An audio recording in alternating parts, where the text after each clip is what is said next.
Bardoli Surat highway પર ખાડા અને પાણી ભરાવાથી લોકો પરેશાન છે। આળસુ અને બેદરકાર અધિકારીઓ પાસેથી તાત્કાલિક કાર્યવાહીની માંગ।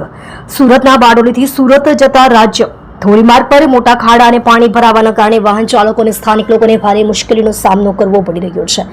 છેલ્લા 2 દિવસથી સતત વરસાદે આ સમસ્યાને વધુ ગંભીર બનાવી દીધી છે, જેના કારણે અનેક માર્ગ અકસ્માતો થયા છે અને લોકો ઘાયલ થયા છે। ખાસ કરીને તાતી થયા ત્રિમૂર્તિ કાંટાથી અંત્રોળી સુધીના વિસ્તારમાં ઘણા મોટા ખાડાઓ છે। વરસાદના કારણે આ ખાડાઓ પાણીથી ભરાઈ જાય છે, જેના કારણે વાહનો ફસાઈ જાય છે અને અકસ્માતો થાય છે। આ કારણે રસ્તા પર ભારે ટ્રાફિક જામ થાય છે। આજે સવારે તાતી થયાથી બરેલી સુધીનો ટ્રાફિક લગભગ 5 કલાક સુધી જામ રહ્યો હતો, જેના કારણે મુસાફરોને ઘણી અગવડતા પડી હતી।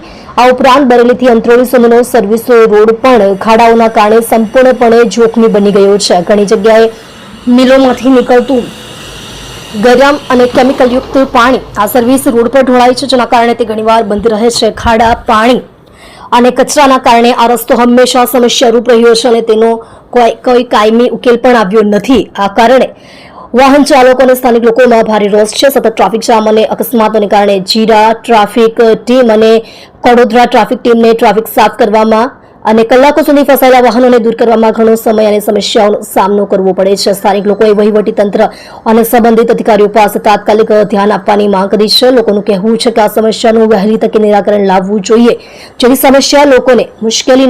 સામાન્ય લોકોને જેથી મુશ્કેલીનો સામનો કરવો ન પડે અને માર્ગ અકસ્માતો અટકાવી શકાય। સ્થાનિક લોકોએ એવો પણ આરોપ લગાવ્યો છે કે જ્યાં સુધી કોઈ મોટો અકસ્માત ન થાય ત્યાં સુધી અધિકારીઓ દ્વારા કોઈ કાર્યવાહી કરવામાં આવતી નથી। લોકો આવા બેદરકાર અધિકારીઓ સામે કડક કાર્યવાહીની માંગ કરી રહ્યા છે।